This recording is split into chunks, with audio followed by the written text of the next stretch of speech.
This is Watching You, a Hailey rock mystery, Book 4, written by Rylie Dark, read by Caroline. Prologue. General Joe Shelby Bridge on the White River, Taney County, Missouri. 11 p.m.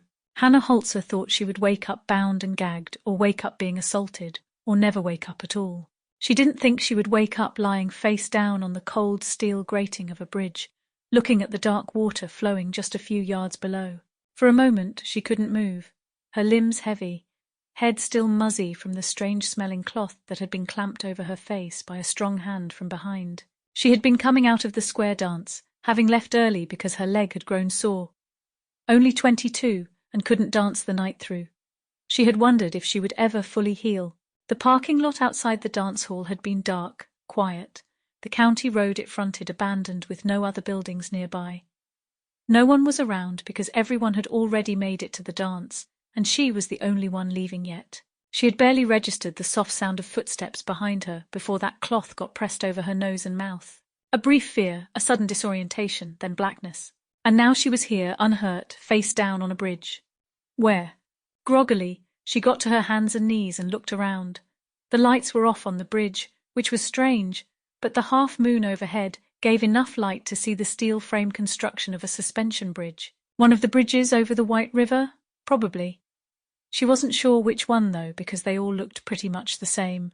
Looking around, she didn't see anyone else on the bridge span, although both ends of it were deep in shadow. The bridge was about 200 yards long, and she lay only about 30 yards from one end. Getting to her feet, her bad leg twinging with pain, she stretched and looked around again. What had happened? With a flash of worry, she realized her purse and phone was gone. The bastard had robbed her. She didn't even have her keys. But why not just leave her in the parking lot?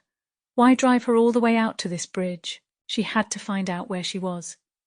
Hannah stumbled over to the edge, leaning on the railing and looking out over the moonlit river. Maybe she'd recognize a landmark. The river that rippled white in the moonlight about 20 feet below was too wide to be anything but the White River, unless she had been driven pretty far away. Both banks were featureless dark clusters of woods, coming right up to the riverbank. The red light atop a radio tower about a mile away blinked on and off like a demon's eye. High overhead, a plane was winking its way across the sky, full of people who couldn't help her. Rubbing the last of the weariness out of her eyes, she turned to walk off the bridge. And stopped. A dark figure stood in the shadows at the end of the bridge, near a large metal box fixed into the side of one of the metal supports. At his feet was some sort of metal object, maybe a tool. Hannah couldn't see clearly. For a moment she stood there, transfixed. Sample complete. Ready to continue?